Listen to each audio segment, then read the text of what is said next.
12 agriculture का एक topic irrigation यानी कि सिंचाई पर आज हम चर्चा करेंगे। इसके बारे में हम डिटेल में जानते हैं। इरिगेशन यानी कि सिंचाई, जैसा कि आप जानते हैं कि कृषि जो है भारतीय अर्थव्यवस्था का मेरुदंड यानी प्रमुख आधार है और हमारी अधिकतर जनसंख्या खेती पर डिपेंड होती है। हमारे देश के कुल कृषि क्षेत्र का लगभग 143.8 मिलियन हेक्टेयर इसका कुल भौगोलिक क्षेत्र है, जिसमें 35% भाग ही सिंचित, यानी कि हम कह सकते हैं कुल कृषि क्षेत्र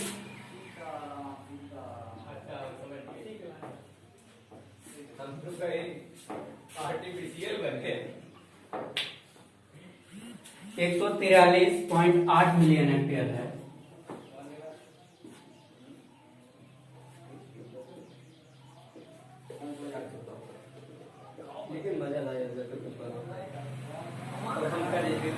जिसका 33% भाग है सिंचित, इसको हम यदि हेक्टेयर यानी कि क्षेत्रफल में दिखाएं तो हम कह सकते हैं कि 187.94 मिलियन हेक्टेयर, 187.94 मिलियन हेक्टेयर, यानी कि इतने ही क्षेत्रफल पर पानी की सुविधा उपलब्ध है। और शेष ऐसे हैं जो असिंचित हैं जहां पर सिंचाई की व्यवस्था नहीं है। और अगर हम भारतीय मानसून के आधार पर देखें तो यहाँ पर वर्षा की विषमता है, यानी कि कहीं पर वर्षा आवश्यकता से कहीं ज्यादा और कहीं पर वर्षा आवश्यकता से बहुत कम है। इसलिए कहा भी गया है कि भारतीय कृषि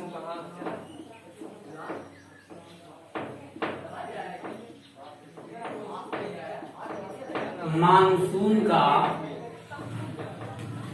एक जुआ, जैसे कि आप जानते हैं जुआ, उसमें लोग पैसे को लगा देते हैं, यानी कि सारी सुविधा उपलब्ध करा देते हैं। पैसा लगाने के उपरांत भी उसमें रिस्क होता है कि फायदा हुआ नहीं तो पूरी चली। उसी तरीके से हमारे भारतीय कृषि में भी होता है कि हमारी पूरी खेती किस पे डिपेंड होती है, वर्षा किस पे रहती। यदि वर्षा समय से हो गई तो फसलों को पानी उपलब्ध हो जाता है, फसलें उत्पादन अच्छा देती है। और यदि वर्षा में विषमता के कारण वर्षा समय से ना हुई तो ऐसे कंडीशन आ जाती कि लगी लगाई पूरी की पूरी फसल चौपट हो जाने के कारण हमें आर्थिक हानि से गुजरना पड़ता है, यानी कि उत्पादन बिल्कुल ना के बराबर हो जाता है और हमारी पूरी की पूरी पूंजी डूब जाती है। ऐसे में हम कह सकते हैं कि हमारी भारतीय कृषि क्या है, मानसून का एक जुआ है। ठीक, इस तरीके से आप जानते हैं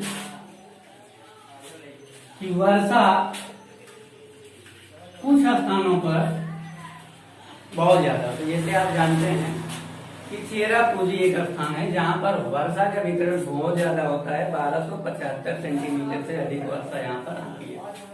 इसके विपरीत आप चले आइए राजस्थान के जैसलमेर से, यहाँ पर वार्षिक वर्षा कभी कभार 12 या 10 सेंटीमीटर से भी कम होती है। हमारे जो भारत, हमारे उत्तर प्रदेश की वार्षिक वर्षा का क्षेत्र है वह 100 से 150 सेंटीमीटर आंकी गई। तो इसके लिए एक संतोषजनक वर्षा। ऐसे में यदि हम पूर्ण रूप से अपने कृषि को यानी कि अपनी खेती को वर्षा पर ही डिपेंड होकर करें तो हमें आर्थिक लाभ के बजाय आर्थिक हानि से गुजरना होगा। इसलिए कहा गया है कि Indian soil is not only thirsty but hungry too. Indian soil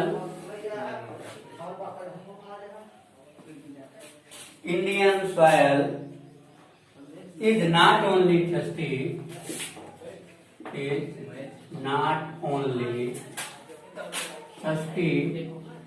but hungry. कह सकते हैं कि भारत की जो मृदा है यह केवल प्यासी ही नहीं बल्कि भूखी भी है।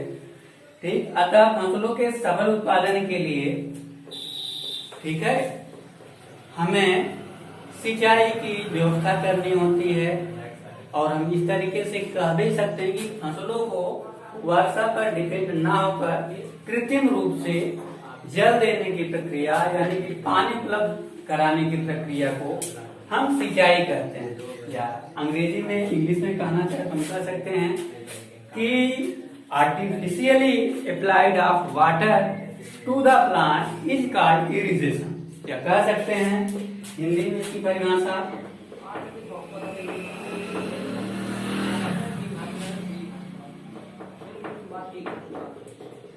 फसलों के उचित वृद्धि एवं विकास के लिए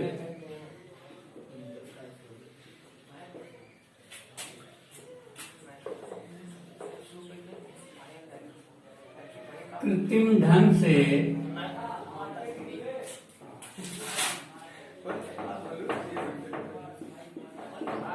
जल देने की क्रिया को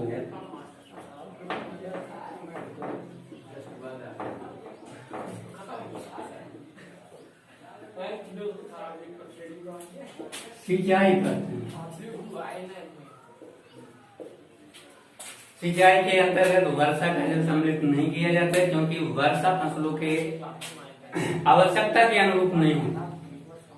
आप जानते हैं कि कभी कभार मानसून समय से पहले आ जाता है और कभी कभार समय से बहुत विलंब से आता है, बहुत लेट, बहुत देरी से आता है। यानी कि जब हमारी फसलों को पानी की आवश्यकता है उस समय वर्षा नहीं, और जब हमारी फसलों को हमने सिंचाई कर दिया, पानी की आवश्यकता नहीं, उस समय बहुत ज्यादा वर्षा हो गई। तो वर्षा के पानी को हम सिंचाई के अंतर्गत नहीं रखते। आगे है हमारी फसलों को सिंचाई की आवश्यकता क्यों होती है। हमारी फसलों में पानी की आवश्यकता क्यों होती है। Irrigation requirement of crop, irrigation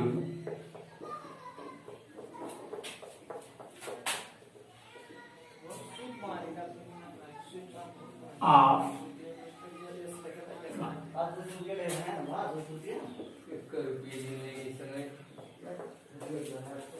irrigation requirement of crop, यानी कि फसलों की सिंचाई की आवश्यकता। जैसा कि आप जानते हैं कि हमारे फसलों का अधिकतर हिस्सा, अधिकतर बॉडी पार्ट, पौधों का अधिकतर बॉडी पार्ट यानी कि यहाँ तक 90 से 95, 80 से 90% भाग क्या होता है, जल होता है। तो फसलों को पानी की आवश्यकता क्यों होती है, जानते हैं। यदि खेत में नमी की कमी है तो फसल की बुआई से पूर्व हम उसमें सिंचाई करके यानी कि पानी उपलब्ध करा के उसको सबसे पहले तैयार करते, क्योंकि आपको मालूम है कि फसलों के बीज के जर्मिनेशन के लिए, अंकुरण के लिए सबसे मोस्ट पॉइंट क्या होता है, जल और वायु। वायु तो हमें वायुमंडल से उपलब्ध हो जाती है, लेकिन जो पानी की मात्रा है उसको आवश्यकता अनुरूप लाने के लिए हम सिंचाई करते हैं। पहला पॉइंट हो गया। आगे अगला पॉइंट ऊसर भूमियों को सुधारने की। जैसे ऊसर भूमि है, ऊसर भूमियों के सुधारने में पानी की आवश्यकता कैसे होती है, उसमें हम कहते हैं कि ऐसी भूमि है जिसमें लवणों या क्षारों की अधिकता होती है, हम सबसे पहले उसको सिंचाई करके फिल कर देते हैं। उसकी सतह पर या उसके आंतरिक सतह में जो भी हानिकारक लवण या क्षार होते हैं वो उसमें घुल जाते हैं और उसके बाद घुलने के बाद उसको हम जल निकास के माध्यम से अपने खेत से बाहर करते हैं। प्रक्रिया हम अपने खेतों में 3 से 4 बार दोहरा या कह सकते हैं तब तक करते रहते हैं जब तक कि हमारे ऊसर भूमि की स्थिति में सुधार न हो जाए। आगे है कम वर्षा होने तथा वर्षा की अनियमितता से बचने के लिए हम फसलों की आवश्यकता के अनुरूप जब भी उसे पानी की आवश्यकता होगी, यानी कि जब हम देखते हैं कि हमारी फसलें मुरझाने लगी या सूखने लगी, उस दौरान हम क्या करते हैं, फसलों में कृत्रिम तरीके से पानी उपलब्ध कराते हैं। आगे है वर्तमान समय में आप जानते हैं कि हमारे पास जनसंख्या दिन प्रतिदिन बढ़ती है और बढ़ती हुई जनसंख्या को हम नजरअंदाज नहीं कर सकते। इसमें अनाज की आपूर्ति के लिए या जनसंख्या में भोजन आपूर्ति के लिए हम सघन फसल चक्र अपनाते हैं। क्यों? क्योंकि हमारे पास भूमि सीमित है, भूमि को हम तो घटा बढ़ा सकते नहीं, केवल इस पर अतिरिक्त श्रम और अतिरिक्त व्यय के माध्यम से उपज को बढ़ा सकते हैं। तो ऐसे कंडीशन में हम समय और भूमि को ध्यान में रखते हुए फसल चक्र अपनाते हैं। फसल चक्र होता क्या है कि निश्चित समय में फसलों को हेर फेर कर उगाना, जिससे कि हमें कम से कम लागत में ज्यादा से ज्यादा मुनाफा और लाभ हो। तो सघन किसके लिए सबसे ज्यादा नीड होती है? पानी, क्योंकि हम एक से ज्यादा फसल उसमें सम्मिलित करते हैं तो पानी की आवश्यकता बढ़ जाती है। ऐसे में हम उन्हें पानी उपलब्ध कराने की सिंचाई करते हैं। अगला पॉइंट है अधिक पानी चाहने वाली फसलें जैसे कि धान, गन्ना, आलू, बरसीन, इनमें पानी की आवश्यकता ज्यादा होती है और इनकी वाटर डिमांड जब मांग को पूरा करने के लिए हम वर्षा पर ही डिपेंड नहीं रह सकते। इसके लिए हमें समय समय पर उनकी आवश्यकता के अनुसार सिंचाई करनी पड़ती है, जिससे कि उत्पादन बढ़े और खेत में आवश्यक नमी बनी रहे। अगला पॉइंट है अपनी फसलों को पाला तथा लू से बचाने के लिए हम खेत में सिंचाई करते हैं। आप जानते हैं कि सर्दियों के मौसम में जब तापमान हिमांक से नीचे आ जाता है, यानी कि 0 सेंटीग्रेड के एबव आ जाता है, तो पाला पड़ने के चांस ज्यादा होते हैं या हमारी फसलों में उनकी नसों में पानी की जो मात्रा होती है हिमांक तक जब टेम्परेचर पहुंच जाता है तो फटने के चांस ज्यादा हो जाते हैं, जिससे हमारी फसलें सूख जाए। पाला तथा लू से बचाने के लिए हम क्या करते हैं, अपने फसलों में सिंचाई करते हैं, जल देते हैं, क्योंकि जल की विशिष्ट उष्मा अधिक होती है। सिंचाई कर देने से उसके जो एरिया हो, यानी कि फसल के अंतर्गत जो क्षेत्र होता है, उसका तापमान बढ़ जाने से पाला तथा लू से काफी हद तक बचा जा सकता है। इसके अलावा फसलों को हानि पहुंचाने वाले मृदा जनित कीड़े मकोड़ों जैसे दीमक, चूहे आदि से बचने के लिए हम सिंचाई करते हैं। जब हम सिंचाई करते हैं तो इसमें जो भी हानिकारक कीड़े मकोड़े होते हैं वो अपने घर से, यानी कि जो उनका आवास होता है, जो घर बनाया होता है, उससे निकल कर एक स्थान से दूसरे स्थान पर चले जाते हैं या उसी के अंदर मर जाते हैं। आगे है सिंचाई के लाभ। अब तक तो हमने ये पढ़ा कि इरिगेशन रिक्वायरमेंट आपका, आगे हमें पढ़ना है advantage of irrigation. Advantage of irrigation यानी कि सिंचाई से क्या लाभ है। What is importance of what is important of irrigation. अब आप जानते हैं कि सिंचाई के निम्नलिखित लाभ हैं। सबसे पहले आपको बता दे रहे हैं कि इससे हमें क्या लाभ होता है, हमारी फसलों को क्या लाभ होता है।